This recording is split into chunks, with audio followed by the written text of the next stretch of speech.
स्वागत है आप सभी का एक बार फिर। सोशल मीडिया पर आज मौत की घंटी वाला एक फोन नंबर जबरदस्त तरीके से वायरल हो रहा है। इस फोन नंबर के साथ एक मैसेज भी वायरल है कि अगर आपने इस नंबर से आई फोन कॉल को रिसीव कर लिया तो आपका मोबाइल फट जाएगा, ब्लास्ट हो जाएगा और आपकी मौत हो सकती है। इस मैसेज के साथ यह भी बताया जा रहा है कि उस नंबर से आई कॉल को रिसीव करने वाले 10 लोग मारे भी जा चुके हैं। खास बात यह है कि डेथ कॉल का दावा करने वाला यह मोबाइल नंबर 9 अंकों का है। तो क्या है 9 अंकों वाली इस डेथ कॉल का पूरा सच? आज मौत की घंटी वाले इसी नंबर की पड़ताल।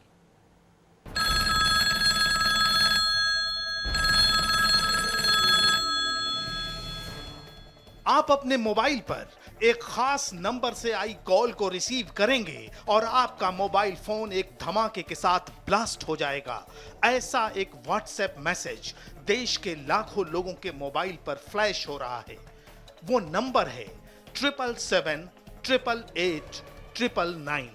जी हां, 9 डिजिट का ये मोबाइल नंबर है। इस नंबर को मौत का नंबर बताया जा रहा है। इस नंबर के साथ एक मैसेज भी फ्लैश हो रहा है कि 777-888-999 इस नंबर में वायरस है। इस नंबर से आई कॉल को रिसीव करने से देश भर में 10 लोगों की मौत हो चुकी है। कृपया इस जानकारी को अपने सभी दोस्तों के साथ शेयर करें। साथ में यह भी दावा किया जा रहा है कि इस नंबर से आई कॉल को जैसे ही आप रिसीव करेंगे आपका फोन ब्लास्ट हो जाएगा और आपकी मौत हो जाएगी।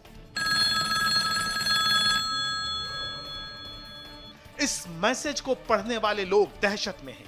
मैसेज को हर भाषा में शेयर किया जा रहा है। कन्नड़ में, गुजराती में, बांग्ला में।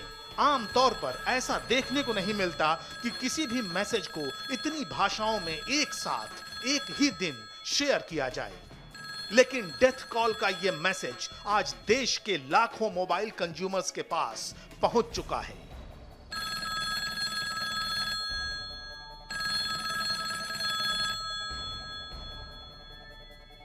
तो क्या है डेथ कॉल वाले मोबाइल नंबर का सच?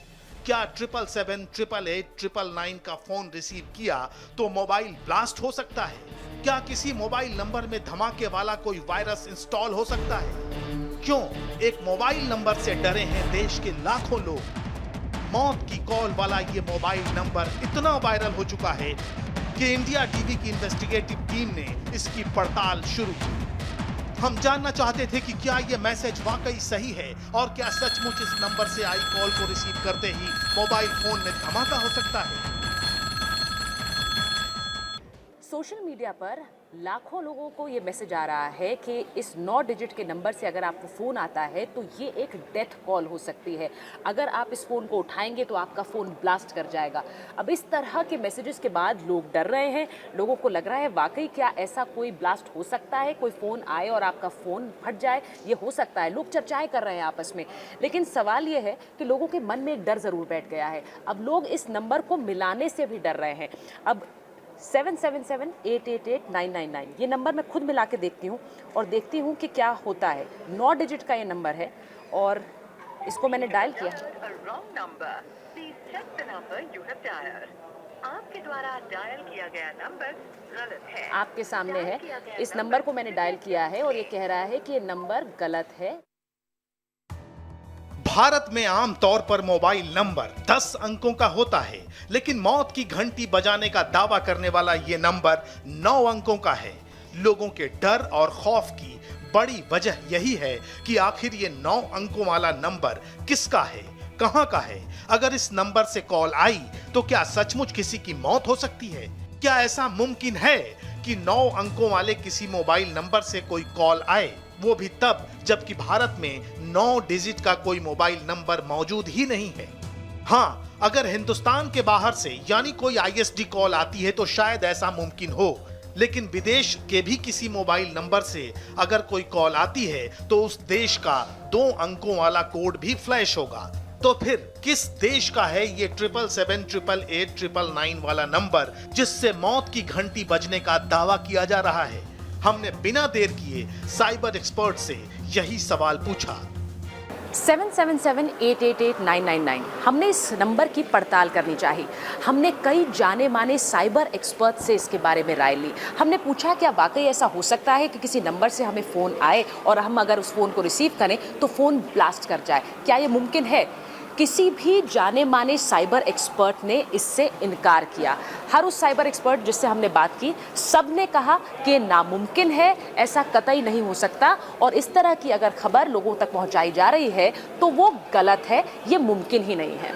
हमें पता चल चुका है कि हजारों लाखों लोगों के मोबाइल स्क्रीन पर फ्लैश होने वाले डेथ कॉल का यह मैसेज बेबुनियाद है और लोगों को गुमराह करने की कोशिश भर है, क्योंकि अभी तक ऐसी कोई तकनीक नहीं है जिससे दूसरे नंबर पर फोन करके धमाका कराया जा सके।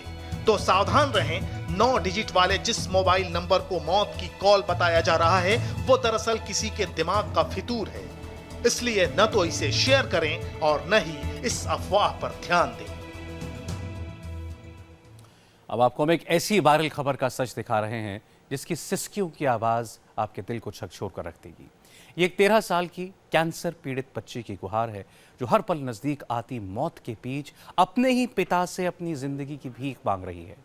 ये एक बेटी की अपने पिता से ऐसी गुजारिश है जो आपने यकीनन पहले कभी नहीं सुनी होगी।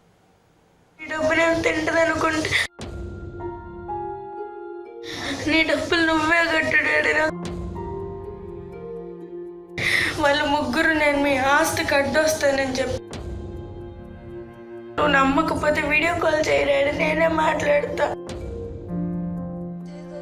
रुआं से गले से, भीगी आंखों से, अपने पिता से जिंदगी की रहम मांगते मांगते ताबूत में तब्दील हो गई बेटी।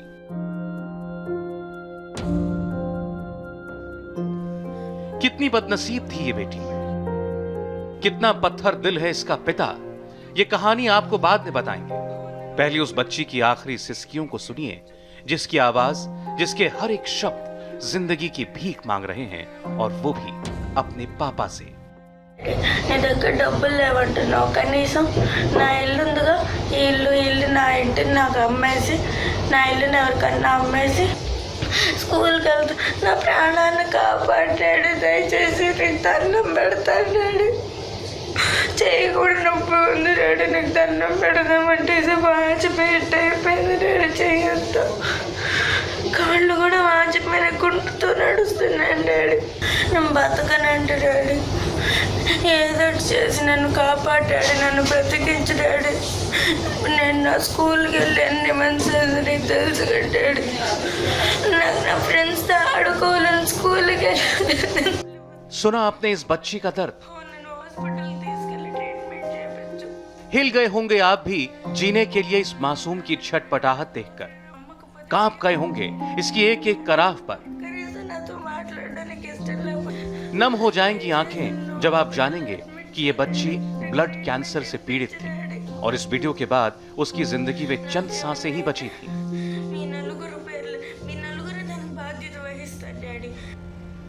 लेकिन विडंबना देखिए, ईश्वर का क्रूर मजाक देखिए, नियति का विधान देखिए।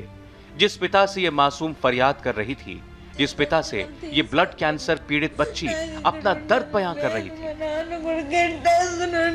उस पिता के कानों में यह आवाज कोई जज्बात पैदा नहीं कर पाई।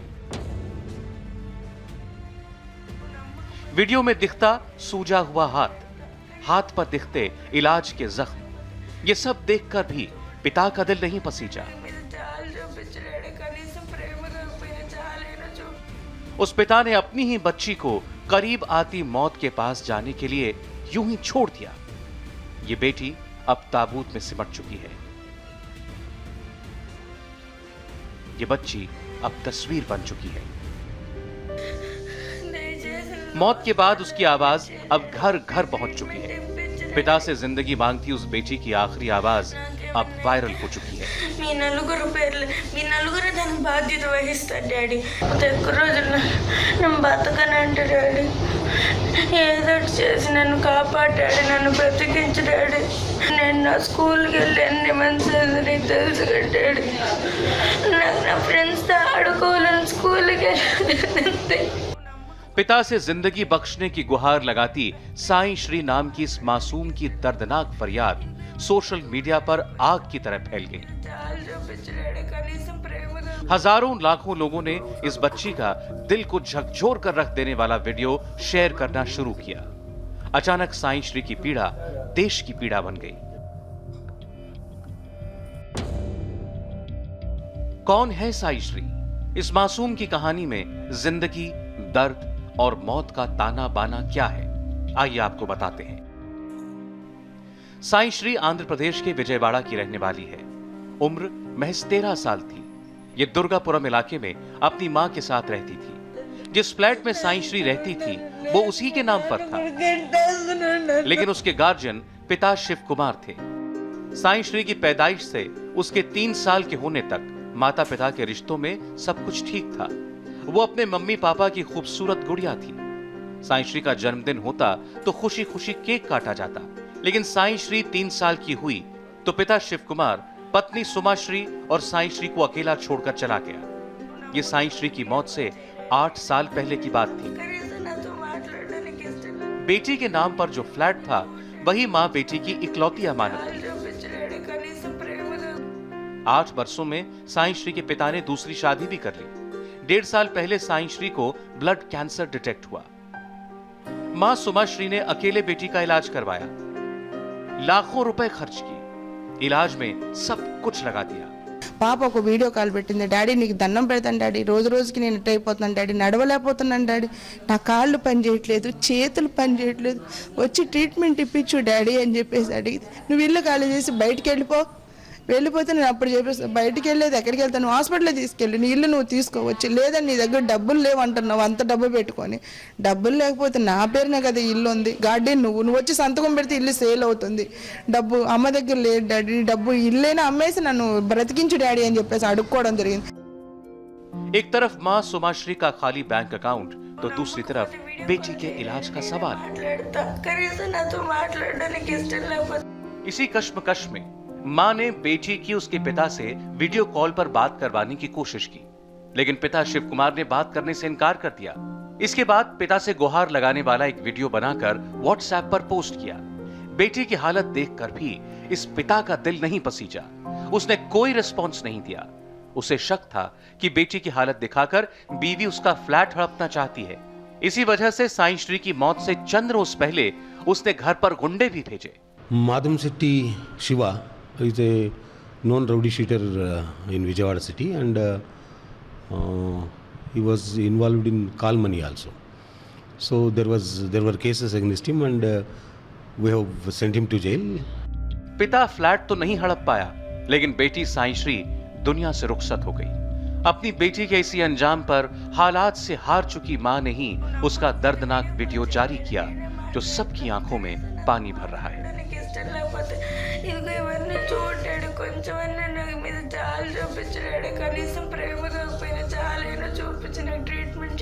बेंगलुरु से टी राघवन के साथ ब्यूरो रिपोर्ट, इंडिया टीवी।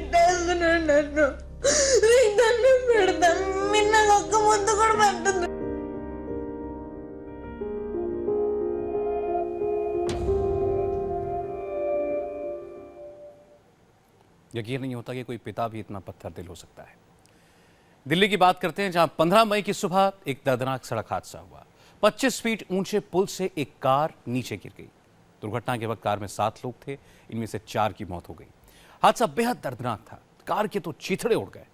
सवाल है कि हादसे के बाद बचाव का काम करने वालों के बीच क्या कुछ लुटेरे भी शामिल थे, जिन्होंने हादसे के शिकार लोगों की मदद करने की बजाय उनका कीमती सामान लूटा।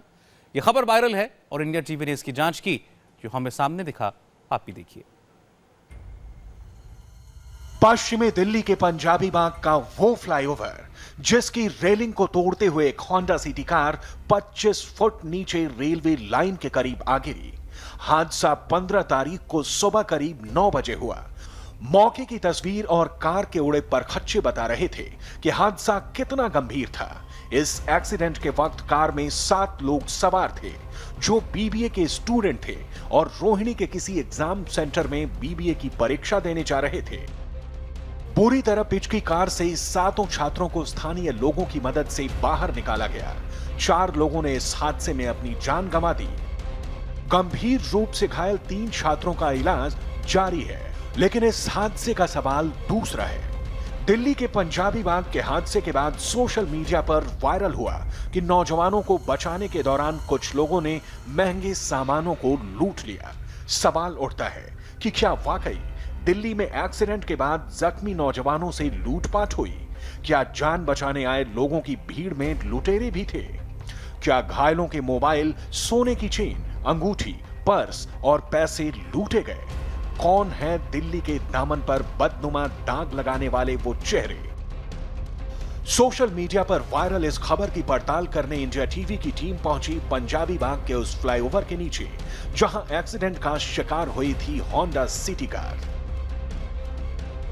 जहां हादसे के वक्त मौजूद और नौजवानों को बचाने वालों की भीड़ में शामिल एक चश्मदीद ने जो बताया वो इंसानियत को शर्मसार करने वाला था। मैं बहुत इंसानियत बिल्कुल तार हो गया है। चैन ले गए बेचारे, मोबाइल ले गए, ये ले गए, क्या बताएं हम। मैं तो हाथ पैर कांपता था, इतना कांप रहा था, प्यास से मुंह सूख रहा था, फिर भी लीवर से काटता रहा। चश्मदीद ने हमें जो बताया उससे लगा कि हादसे के बाद लूट की खबर में कुछ न कुछ सच्चाई जरूर है, लेकिन इसकी सही जानकारी हमें परिजनों से मिलती। लिहाजा हम पहुंचे हादसे में जान गंवा चुकी रितु के घर। पूरा परिवार सदमे में था। हंसती खेलती बेटी अचानक इस दुनिया से रुखसत हो गई। घर वालों को बार बार वो आखिरी मुलाकात याद आती है। सोचते रहते हैं कि काश उस रोज हाथ पकड़कर बेटी को रोक लिया होता। बातचीत में रितु के पापा ने हमें जो कुछ बताया वो हैरान करने वाला था। उसमें घड़ी पहन रखी थी, घड़ी उसके हाथ से गायब थी, लड़की के हाथ से। फोन उसका नहीं मिला हमें। घर से पैसे लेके गई थी, पर्स लेके गई थी, वो पर्स उसमें नहीं मिला। छोटा वाला पर्स था उसके पास, एक बड़ा पर्स था जो खून से लथपथ था पूरा की पूरा।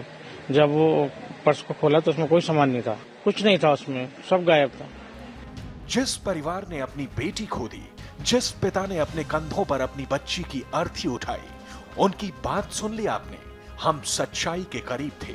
चश्मदीद और परिवार से मिलने के बाद हमने पुलिस से भी कार हादसे के बाद लूटपाट का सच जानना चाहा। पुलिस ने इस खबर से ये कहकर इनकार कर दिया कि ऐसी कोई शिकायत ना तो पीड़ित परिवारों की तरफ से आई और ना मौके पर मौजूद लोगों की तरफ से। जिंदगी और मौत के बीच झूल रहे उन 7 स्टूडेंट्स की मदद करने के बजाय मौके पर मौजूद लोगों ने उनका सामान लूट लिया। यह घटना इंसानियत को शर्मसार कर देने वाली थी। लिहाजा हमने जिले के डीसीपी से बात की, जिनका सीधे तौर पर कहना था कि इस बारे में उनके पास अब तक कोई भी शिकायत नहीं आई है, जबकि पीड़ित परिवार इस बात का दावा कर रहे हैं कि घटनास्थल से उनके बच्चों का सामान गायब था। दिल्ली पुलिस भले ही इस खबर पर चुप हो, लेकिन हादसे के बाद बचाव के नाम पर लूटपाट की वायरल खबर सच के करीब है। हाँ, अगर ऐसी वारदात हुई तो इसकी शिकायत पुलिस के पास जरूर पहुंचनी चाहिए, ताकि इंसानियत को शर्मसार करने वालों को पकड़ा जा सके, उन्हें सबक सिखाया जा सके। Jitendra Sharma, Delhi, India TV. और अब खबर शिव सैनिकों की गुंडागर्दी की। शिव सैनिकों ने अपना गुस्सा उतारा फेरी वालों, रेडी और पटरी वालों पर। शिव सैनिकों के गुट ने ठाणे की सड़कों पर रखने वाली रेडी पटरियों को तहस नहस कर दिया। दुकानों में रखा हजारों का सामान बर्बाद कर दिया। दुकानदारों की मेहनत की कमाई को एक पल में मिट्टी में मिला दिया। इस दौरान इन फेरी वालों के साथ मारपीट भी की गई।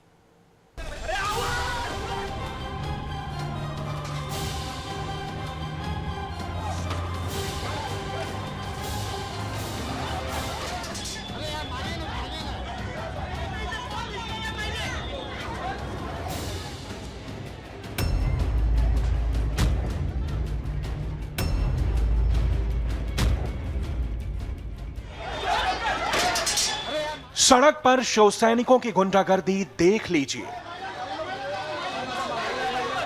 फेरी वालों, रेहड़ी पटरी वालों पर शिव सैनिकों का कहर बरपा है।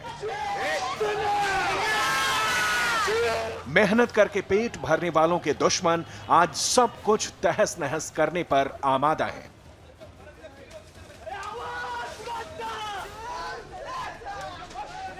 इस दबंगई के आगे कोई कुछ नहीं बोल पा रहा। ये फेरी वाला मोबाइल के कवर बेचकर अपना परिवार चलाता है। दबंग शव सैनिकों ने पहले उसे थप्पड़ मारा और फिर उसका सामान तहस नहस कर दिया। और दुख की बात यह कि शायद ही इनमें से किसी गुंडे पर कोई कार्रवाई हो।